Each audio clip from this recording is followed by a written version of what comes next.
శోధన నుండి తప్పించు దేవునికి మహిమ కలుగునుగాక. ప్రియ స్నేహితులందరికీ దివ్య వాక్యోదయం. ఈనాటి పాఠ్యభాగము లూకా సువార్త 22:40. మీరు శోధనలో ప్రవేశించుకుంటున్నట్లు ప్రార్థన చేయుడని చెప్పి వారి యొద్ద నుండి రాతివేత దూరము వెళ్ళి ప్రార్థించెను. ఈ దినాల్లో వార్తాపత్రికల నిండా వచ్చే వార్తలు ఆత్మీయంగా, మానసికంగా, భౌతికంగా, నైతికంగా కూడా దిగజార్చి నీ ఆరోగ్యానికి, మనసుకు కీడు కలిగించేవిగా ఉన్నాయి. ఇదిగో ఇక్కడ హత్య జరిగింది, అక్కడ హత్య జరిగింది, ఇక్కడ భూకంపంలో 10,000 మంది చనిపోయారు. ఇలాంటి వార్తలతోనే పత్రికలన్నీ కూడా నింపబడుతూ ఉన్నాయి. సరేగానే ఆ వార్తల వల్ల కదిలించబడినటువంటి మనము కనికరం చూపేవారిగా ఉంటే అది అద్భుతకరమైనటువంటి విషయమే. కానీ ఈ సంగతులు మనలను ఎంత తక్కువగా ప్రభావితం చేస్తాయి. ఆ వార్త చదవగానే అయ్యో పాపం అలా జరిగిందా అంటాం. వెంటనే అంతా కూడా మర్చిపోతాం. భూకంపం వల్ల వేల కొలది ప్రజలు చనిపోతున్నా మనమేమీ పట్టించుకోము.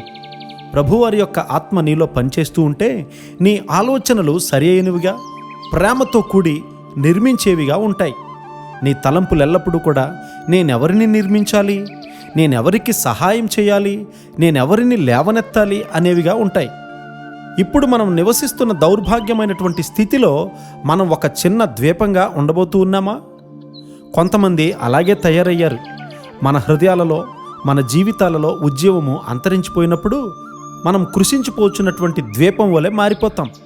వెంటనే ఇతరులను ముంచివేసే ఒత్తిడి, దుఃఖము, పాపము ఇలాంటివన్నీ కూడా మనలను కూడా ముంచివేస్తాయి.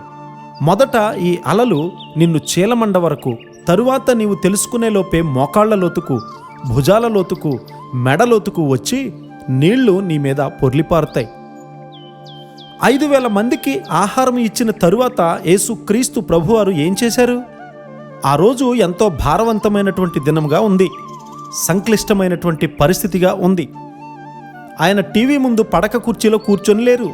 కానీ ఆ జనసమూహాన్ని, శిష్యులను పంపివేసిన తరువాత కొండ ప్రక్కకు ఏకాంత ప్రార్థన కొరకు వెళ్ళారాయన.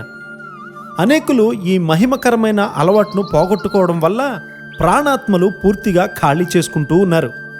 ఇంకా ఖాళీ అవ్వాలని, లేక అనేక వ్యతిరేక విషయాలతో నింపబడాలని నీవు కోరుకుంటూ ఉన్నావా? ఖాళీ అయినటువంటి నీ హృదయాన్ని సరి అయిన దేవుని తలంపుతో నింపుకోవడానికి ఏకాంత ప్రార్థనలో గడిపే కృప ఆయనే మనకు అనుగ్రహించునుగాక. ఆమేన్.